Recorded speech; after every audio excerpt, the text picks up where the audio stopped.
Assistant Professor, Department of Nutrition and Dietetics, S.Kowsalaya College. So today we are going to discuss about burns. So these are the contents. Burns, definition, classification, infection, dehydration, complications, treatment, medications, principles of diet, external nutrition and conclusion.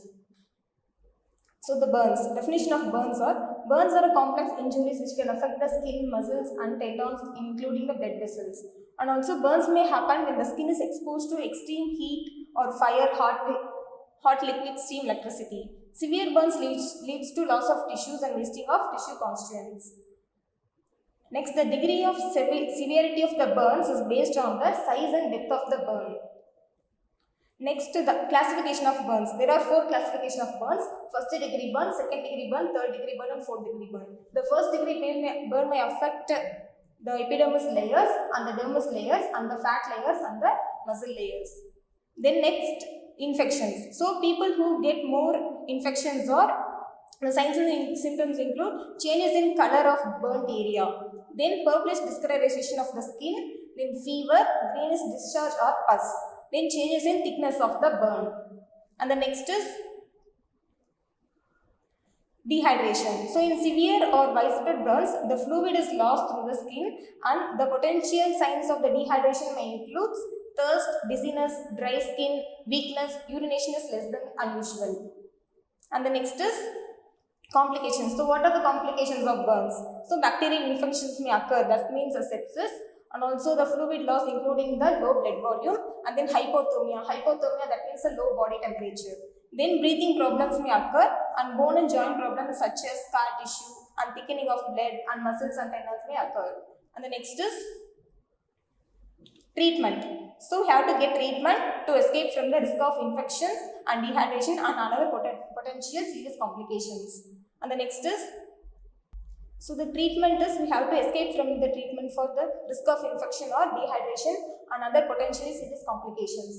And the next is medication. So what are the medications we have to take means, after burn heals, applying coconut oil is typically useful, and antimicrobial ointments.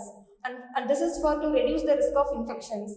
And antibiotics are used to treat infections, and anabolic steroids may be used for severe burns to decrease the wound healing. And the next is principles of diet. So high calorie, high protein, low fat, high vitamins and minerals, soft diet. And the next, nutrition considerations. So burn patients require high amount of calories, protein for wound healing, and the well balanced diet have to take. For example, the low fat diet, high protein, high carbohydrate diet have to take. So next, calories. For recommended daily calories should be for adults 25 kilocalories per kilogram plus 40 calories per each percent of the burnt area. Then have to, for children means 1800 calories plus 2200 calories for burnt area. The next is carbohydrates. So carbohydrates should be provide bulk of the calories for the burnt patients. So the burn would require the glucose from carbohydrate for wound healing.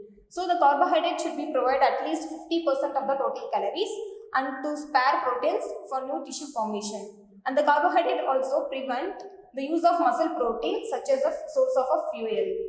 And the next is carbohydrate food sources such as bread, cereal, rice, pasta, cracks, potatoes, beans, sugar, peas, corn and fruit juices can be prescribed for the burn patients. And the protein.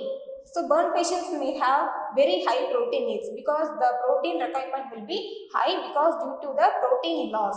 So through the burn would be need to provide enough protein to prevent the breakdown of muscles.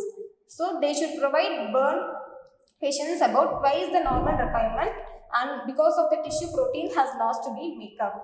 And the next is protein needs for the burn patients are 1.5 to 2 grams per kg. So food high in protein may include poultry, fish, meats, nuts, seeds, dairy foods, eggs, and the protein should eat high at the meal of snacks. The additional protein helps to rebuild the loss of muscles and tissues. And the next is fat. Coming to fat, the fat is needed for the diet and after the burns to provide essential fatty acids and additional calories. So research recommends there have to be more than 30% of calories from the fat. So because too much of fat can weaken the immune system.